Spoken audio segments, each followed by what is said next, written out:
स्वयं को जलाकर जो औरों को राह दिखाता है वही दीपक सच्चा कहलाता है। जो अपने बल पर मंजिल को पाता है वही नेता कहलाता है। भारत की राजनीति में बहुत से चेहरे आए और गए, पर कुछ नाम ऐसे हैं जो पद से नहीं बल्कि अपने व्यक्तित्व से लोगों के दिलों पर राज करते हैं। सादगी, ईमानदारी और संगठन के प्रति समर्पण, इन तीनों शब्दों से अगर किसी नेता को परिभाषित किया जाए तो वो है ऐसे नेता जो बिना किसी पद के भी कार्यकर्ताओं के दिलों में आज तक बसे हुए हैं। उनकी लोकप्रियता का आलम यह है कि जब वे कहीं पर पहुंचते हैं तो जनसलाब उमड़ पड़ता है। लोग कहते हैं जोशी जी आए हैं और माहौल उत्साह से भर जाता है। राजनीति में जहां प्रचार और शोर सबसे बड़ा हथियार बन चुका है, वहीं उनका शांत स्वभाव और अनुशासन उनकी सबसे बड़ी पहचान है। आज हम बात करने जा रहे हैं उसी नेता की जिसने संगठन को जीने का नाम बना लिया। नाम है संजय विनायक जोशी। बीते 1 नवंबर को दिल्ली से लखनऊ पहुंचते ही संजय विनायक जोशी का जोरदार स्वागत हुआ। सैकड़ों समर्थकों की भीड़ चौधरी चरण सिंह अंतरराष्ट्रीय एयरपोर्ट के बाहर उमड़ गई। चारों ओर नारे गूंज रहे थे, जोशी जी जिंदाबाद। लखनऊ से वे उन्नाव की ओर रवाना हो गए, जहां एक भव्य सामूहिक जनेऊ संस्कार कार्यक्रम का आयोजन किया गया था। इस कार्यक्रम में कई बटकों का एक साथ जनेऊ संस्कार हुआ और संजय जोशी इस कार्यक्रम में मुख्य अतिथि के तौर पर मौजूद थे। लखनऊ से उन्नाव के रास्ते में कई बार उनका काफिला उन्हें रोकना पड़ा, क्योंकि समर्थक ढोल नगाड़ों के साथ, फूल मालाओं के साथ उनका स्वागत कर रहे थे। हर कोई बस एक झलक पाने को बेताब था। कार्यक्रम स्थल पर पहुंचने के बाद उन्होंने सभी बटकों को आशीर्वाद दिया और संस्कृति, संस्कार और सेवा का महत्व भी बताया। उन्होंने क्या कुछ कहा ये हम आगे आपको जरूर सुनाएंगे, क्योंकि संजय विनायक जोशी जब बोलते हैं तो लोग केवल उन्हें सुनते ही रह जाते हैं, उनकी बातों में खो जाते हैं। नागपुर की धरती पर जन्मे संजय विनायक जोशी बचपन से ही आरएसएस की शाखाओं में जाने लगे थे। 6 अप्रैल 1962 को नागपुर में जन्मे जोशी ने शिक्षा के क्षेत्र में बेहतरीन उपलब्धियां हासिल की। उन्होंने नागपुर के वीएनआईटी से मैकेनिकल इंजीनियरिंग की डिग्री ली और कुछ समय तक कॉलेज में अध्यापन का कार्य भी किया, लेकिन उनके भीतर सेवा और राष्ट्र निर्माण का जो जज्बा था उसने उन्हें अध्यापन से अधिक सेवा में, यानी कि संघ की सेवा में खींच लिया। उन्होंने स्थायी नौकरी छोड़ दी और स्वयं को पूर्णकालिक प्रचारक के रूप में समर्पित कर दिया। संघ में अनुशासन, संगठन और कार्य कुशलता के चलते उन्होंने जल्द ही अपनी अलग पहचान बनाई। जोशी जी के लिए केवल संस्था नहीं थी, बल्कि जीवन का उद्देश्य बन गया था। उनकी सादगी और कार्य के प्रति समर्पण ने उन्हें संघ का भरोसेमंद चेहरा भी बना दिया। एक ऐसा चेहरा जो पद से नहीं बल्कि कर्म से पहचाना जाता है। 1988 में संजय विनायक जोशी को संघ ने गुजरात भेजा, जब भारतीय जनता पार्टी वहां संघर्ष के दौर से गुजर रही थी। उस समय नरेंद्र मोदी भी संगठन से जुड़े हुए थे, लेकिन दोनों ने मिलकर भाजपा को मजबूत बनाने का बीड़ा गुजरात में उठा लिया। मोदी जहां जनसंपर्क और प्रचार की रणनीति पर काम कर रहे थे, वहीं जोशी संगठन की नींव को मजबूत बना रहे थे। उन्होंने गांव-गांव जाकर कार्यकर्ताओं को जोड़ा और भाजपा की जड़ों को गहराई तक पहुंचा दिया। कहा जाता है कि 1995 में जब भारतीय जनता पार्टी पहली बार गुजरात में सत्ता में आई तो उस जीत के पीछे जोशी के संगठन कौशल की एक बड़ी भूमिका भी रही थी। उनकी शैली थी बिना दिखे काम करना, लेकिन ऐसा सच होना कि हर दिल में उतर जाए। गुजरात के कार्यकर्ता आज भी कहते हैं कि हमारा संगठन जोशी जी ने ही खड़ा किया था। उनकी यही सादगी और कर्मठता उन्हें नेताओं के बीच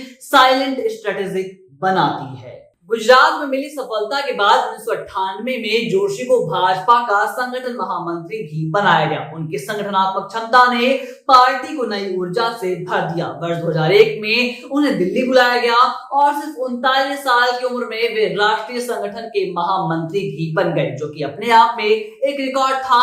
उनके कार्यकाल में भारतीय जनता पार्टी ने कई राज्यों में सरकारें भी बनाई, वो भी पूर्ण बहुमत के साथ। मध्य प्रदेश, छत्तीसगढ़, उत्तराखंड, हिमाचल और झारखंड में कार्यकर्ताओं को जोड़ने और प्रशिक्षित करने में उनकी भूमिका अहम मानी जाती है। वे मानते हैं कि व्यक्ति से बड़ा संगठन होता है और संगठन की आत्मा उसका कार्यकर्ता। उनके मार्गदर्शन में पार्टी ने हर स्तर पर नई गति पाई। वहीं दूसरी ओर संजय जोशी का यह भी मानना था कि राजनीति का असली उद्देश्य ही सेवा है, और यही कारण है कि आज भी वे लाखों युवाओं के लिए एक प्रेरणा स्रोत है। वहीं हाल ही के दिनों में ये खबरें तेज है कि संजय विनायक जोशी को संघ एक बार फिर से बड़ी जिम्मेदारी देने पर विचार कर रहा है। कहा जा रहा है कि संघ उन्हें भाजपा का सर्वोच्च पद यानी कि राष्ट्रीय अध्यक्ष बनाना चाहती है। और अब जब ऐसी खबरें सामने आती हैं तो दिल्ली में उनके आवास के पास सुरक्षा भी बढ़ जाती है। कई वरिष्ठ भाजपा नेता उनसे मिलने की कोशिश करते हैं, लेकिन जोशी आमतौर पर मीडिया को और राजनीतिक चर्चाओं को अपने से दूर रखते हैं। उन्नाव के कार्यक्रम में उन्होंने जो भाषण दिया, मैंने आपसे कहा था कि वो भी आपको सुनाऊंगा, तो आप भी सुनिए उनका ये धमाकेदार भाषण। राजनेता अथवा राजनीतिक दल के कार्यकर्ता और संतों में अंतर होता है। जैसा कोई महिला ब्यूटी पार्लर में जाती है या आदमी नहा धोने के बाद अपने चेहरा चमक दमक बताने के लिए पाउडर लगाता है अथवा अच्छी कंघी करता है। समाज में किसी को अगर सड़क की समस्या है, किसी को बिजली की समस्या है, किसी को थाने या तहसील की समस्या है, तो राजनीतिक नेता के पास जाता है। और किसी के मन में कोई समस्या है, किसके कुछ परिवार में समस्या है, तो किसी साधु संत अथवा भगवान की पूजा अर्चना करने वाले पुरुष के पास जाता है। तो हम जैसे राजनीतिक दल में भारतीय जनता पार्टी में काम करने वाले कार्यकर्ता हैं, हम तो समाज का चेहरा बदलने का कोशिश करते हैं, लेकिन समाज का मन बदलने की कोशिश प्रज्ञानंद जी अथवा सिद्धेश्वरानंद जी जैसे साधु संत सन्यासी करते हैं। ये मूल अंतर है। अपने देश में ऋग्वेद काल में कहते हैं कि महिलाएं भी जनोई धारण करती थी। जनोई धारण करना, गायत्री की उपासना करना, ये केवल ब्राह्मण जाति का ठेका नहीं है।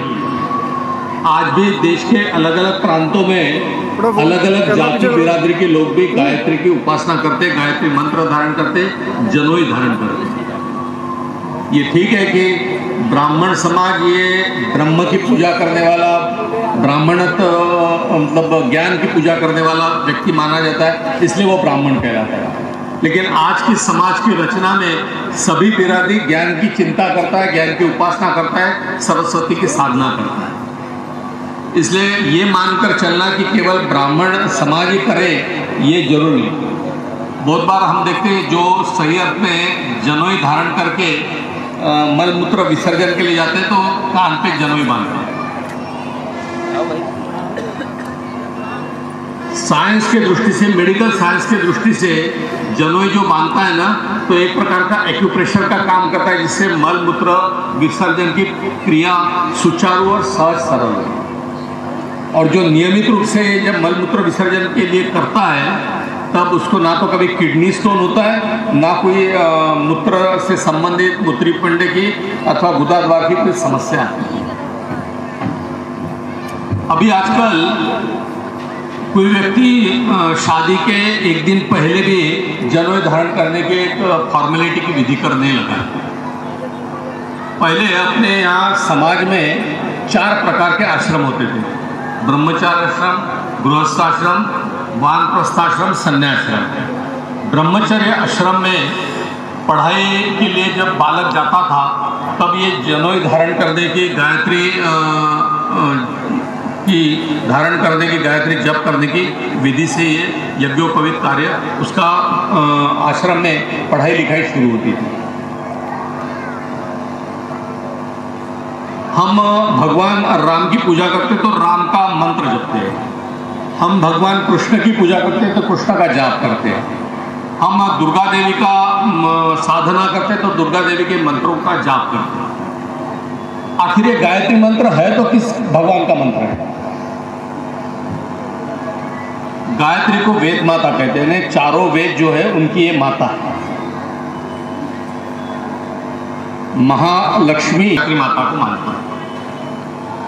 अगर ये गायत्री मंत्र का हम अर्थ देखें तो इसमें किसी में भगवान का नाम नहीं, ना राम भगवान का, ना कृष्ण भगवान का, ना देवी माँ का, ना शंकर भगवान का, किसी भगवान का ही नाम नहीं है इस गायत्री मंत्र में। वो कहते हैं ना, ये मंत्र का अगर अर्थ हम देखें तो इस प्राण स्वरूप, दुखनाशक, सुख स्वरूप, श्रेष्ठ, तेजस्वी, पाप नाशक, देव स्वरूप परमात्मा को हम अपनी अंतरात्मा में धारण करें, वह परमात्मा हमारी बुद्धि को सन्मार्ग में प्रेरित करे।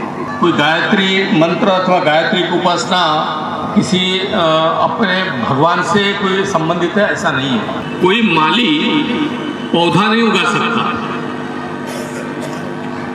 पौधा उगने की क्षमता उस बीज में विद्यमान होती है। माली तो उसको खाद पानी अच्छी हिफाजत करके वो वृक्ष बड़ा हो इसकी चिंता करने की, हिफाजत करने की जरूर चिंता करता है।